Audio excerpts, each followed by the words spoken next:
We are so excited that this afternoon we have an opportunity to have a discussion, a little conversation with Allan Bernhard. He is the manager of the Sacramento Bank of Commerce here in Roseville, and we were so touched by their donation of $1,200 to help support. Wasn't it Crestmont? Crestmont Elementary School, right? And you have kind of a connection. Didn't you have children that went there? I had two daughters that went to Crestmont some time ago, and Okay. so we feel a nice affinity for the school. Oh, well, that was amazing that your bank was able to sponsor that school. We certainly do appreciate it. And you actually attended the workshop that you helped sponsor at Crestmont. What was your impressions? What did you take away from that? Honestly, it was better than I expected going in. I think both of you guys, Nolan especially, led the class in a big way, and I think he established an instant rapport with the kids. He's good at that, which is incredibly important for them to retain anything out of the class. And the examples, real-world examples that Nolan and A Touch of Understanding provided were extremely important, whether it was walking as a blind person would walk. Various senses were used so that people could understand better that if you're deaf, you can't hear, what's it like? If you're blind, what's it like to walk without sight? So it was a very hands-on workshop that was done extremely well, I thought. And you had an opportunity to walk with the White Canes yourself. Right. Yeah. Was that a unique experience was that the first time you'd done that? No, not really, but Okay. First time in a long time. And until you do that, you can only imagine what it's like. And I think walking through a course that they had set up for that, it gives you a whole new appreciation for what people have to do. And although we did it for, a couple of minutes, Right.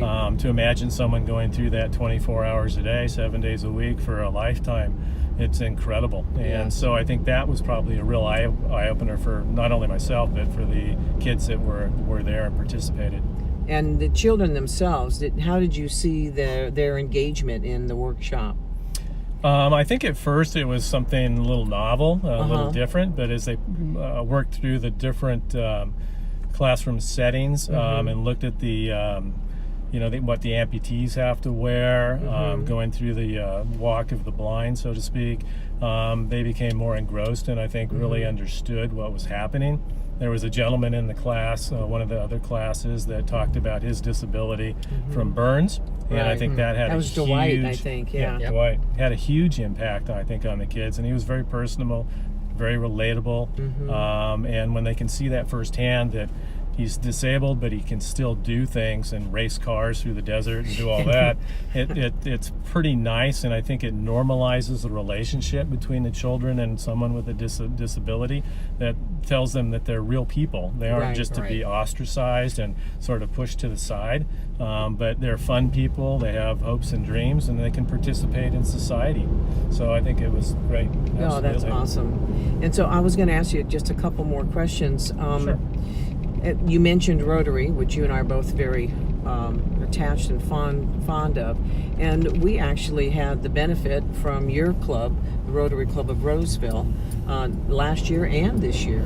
They are sponsoring a workshop, and we very much appreciate that. And I think you were on the committee for that, so we're grateful for the grants committee and their participation and help support in the community. Well, thank you. It's a good foundation. It does a lot of great things in the local community, so we're pleased to be a part of it. So if you were going to give a message out to another business or someone that was a philanthropist or looking at a way to give back to the community, what would be a message that you might send to them and say why it would be a good idea for them to support and adopt a school? Well, I think businesses are always looking to give back to the community, but they want to make sure that they're getting the most bang for the buck. Okay. And I think with this organization, you're getting that in spades. You touch a lot of kids, and it has a huge impact. And I think people with disabilities, that people in my family, people in other people's families, they know of someone or have someone in immediate family that has a disability, so it touches a lot of people. And quite frankly, I think those folks deserve to be treated as well as anybody else. And I think if you're a business, there's no greater gift, I think, than dealing with people with disabilities. So I would highly recommend that you consider giving strongly to A Touch of Understanding. Very good. Well, Allan, we thank you so much for your support, the support of your bank, your support as a Rotarian, and the work that you've done through the years for your brother as well. You know, God bless you, Well, thank you for things like that. And Nolan, do you have one more joke for us? Of course I do. I knew he would. It better be better than the last one. No, I'm kidding. What does the farmer say when he puts the cows to bed?